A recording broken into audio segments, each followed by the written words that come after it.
Gracias, Silvia. Continuando con nuestra entrevista, ¿podrías platicarnos, por favor, cuál es el rol de la academia?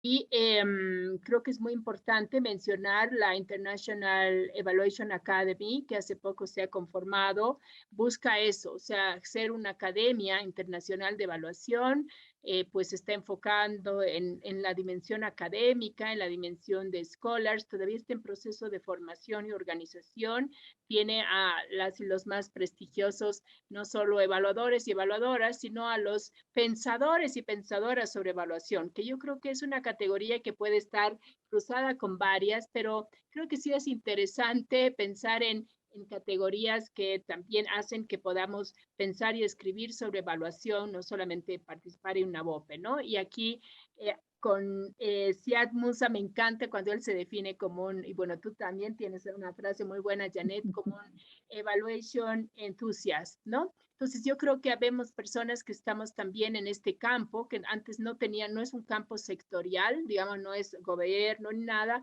pero son quienes están pensando sobre la evaluación, como Michael Quinn Patton, ¿no? Por supuesto también es académico, pero no solo desde la academia, y quienes también somos como activistas de la evaluación, ¿no? El activismo tiene que ver con incidir en el diálogo político sobre la evaluación, pues desde donde nos toca. Entonces sí quiero hablar sobre la academia, que ahora está con algunos de los temas, es por ejemplo la descolonización de la evaluación. Bueno, va a trabajar estos temas, el tema de publicaciones académicas sobre evaluación, etcétera, etcétera, ¿no?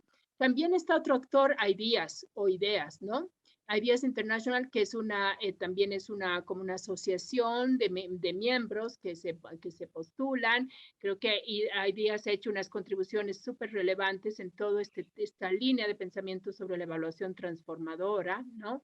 He tenido la oportunidad de ser coeditora de algún libro y vive, está publicando y es una generadora también de ideas y una articuladora de contribuciones. Entonces, bueno, hay también otras instancias que brindan posibilidades de formación para las y los evaluadores y miembros integrantes de las BOPES o redes, ¿no? Y ahí bueno, me encantaría, Janet, si más bien también desde tu experiencia nos puedes comentar y ampliar este intento un poco a capela de armar un mapa de esta complejidad, pero además de, creo que entusiasmarnos con todas las posibilidades y desafíos que nos convocan hoy en día. Así que me encantaría si me complementas más bien y nos cuentas un poquito de tu experiencia.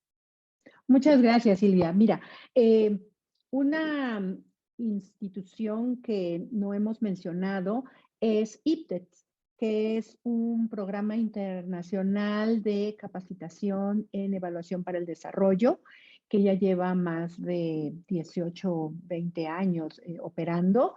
Hasta 2016 estaba basada en la Universidad de Carleton en Canadá y a partir del 2018 tiene ahora su sede en la Universidad de Suiza.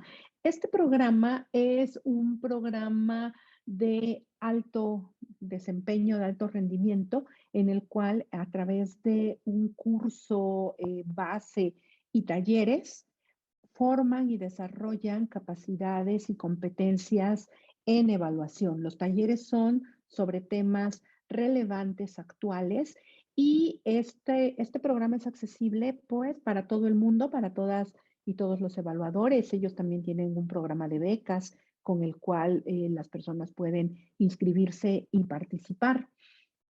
Y las personas que son ponentes, son facilitadores o profesores en este programa, pues son académicos de gran prestigio de diversas universidades, ¿no? Otro programa muy interesante para las BOPES lo tiene la Universidad de Amberes en la Escuela de Administración. Tiene un curso para el fortalecimiento de los sistemas nacionales de evaluación y de ellos le llaman National Evaluation Societies, bueno, son lo que nosotros conocemos como BOPES, y también lanzan una convocatoria más o menos sobre bases anuales en las cuales convocan a cursos presenciales y se tratan muchos temas de fortalecimiento de redes nacionales de evaluación, sobre todo en temas de planeación estratégica y de organización. Otro actor en cuanto a la capacitación y desarrollo de competencias, pues muy importantes son los centros CLEAR. En México, el centro CLEAR llegó a establecerse aproximadamente en 2012 y en 2013 empezaron ya con operaciones de cursos de capacitación abiertos para toda la comunidad de evaluación y así se ha extendido estos cursos ahora en línea a toda América Latina. Además, ellos han sido fuertes promotores de lo que es la Semana de la Evaluación, que primero era en México, después en América Latina y que ahora se ha vuelto una iniciativa global, que es una excelente oportunidad para posicionar el tema de evaluación a través de los diversos actores que existen en todos los países, en todas las latitudes, ¿no? Pero bueno, el Centro CLEAR es también un centro que se dedica a la promoción de cursos, a hacer cursos, que se ubican por regiones. Está un centro CLEAR anglófono en África, otro centro CLEAR francófono en África. Tenemos un centro CLEAR para América Latina y el Caribe.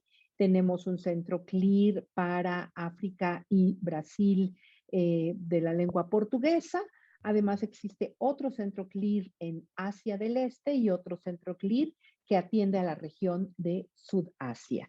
Entonces, tenemos esta iniciativa como otro punto, otro referente para la profesionalización de las y los evaluadores. Y como mencionar que aparte de las instituciones y de todo este panorama riquísimo y que seguramente hay que empezar a explorar realmente, está el tema de las conferencias de evaluación, ¿no? Yo quisiera señalar que, por ejemplo, bueno, este año, los 2 años pasados, por supuesto, por la pandemia, todo eso estuvo limitado, acotado.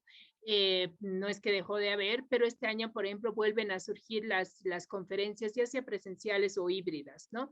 Y las conferencias son precisamente uno de los espacios donde se exponen y se lanzan, ¿no es cierto?, temas emergentes, cuáles son las preocupaciones. Entonces, creo que también es importante invitar a las BOPES y a sus líderes y expandir, digamos, la posibilidad, porque hay quienes pues no se han perdido ninguna conferencia y eso está magnífico, ¿no? Pero están las y los jóvenes y personas que nunca han tenido tal vez la oportunidad. Entonces, digamos como que apropiarnos e intentar participar tal vez incluso virtualmente en estos espacios que nos van a abrir las mentes, pero también nos dan la oportunidad de contribuir desde nuestras perspectivas, ¿no? Entonces ahí están, bueno, ya viene la conferencia de la Sociedad Europea de Evaluación, que aunque de pronto ya no nos hemos inscrito ni postulado, porque son conferencias que sí implican un proceso de aceptación, de postulación, pero también implican un costo, pero sin duda después están accesibles algunas grabaciones y algunas cosas. Entonces creo que sí es una oportunidad para también ir leyendo qué está pasando, ¿no? En el mundo de las ideas. Está la conferencia de la Asociación Americana de Evaluación, que va a ser en New Orleans este noviembre. Está la conferencia de la Asociación Canadiense de Evaluación, que no recuerdo la fecha. Bueno, y la conferencia de la RELAC, por supuesto, en noviembre, ¿no? Entonces creo que hay todo un movimiento y por supuesto con lo que fue el estar, ¿no?, limitados en los anteriores años, pues da mucha fuerza y mucha expectativa a estos espacios, ¿no? Que seguramente tienen, por supuesto, con justamente estas preguntas, ¿no? Y se han planteado y diseñado porque la mayoría están definidas también desde esta perspectiva de los desafíos. Bueno,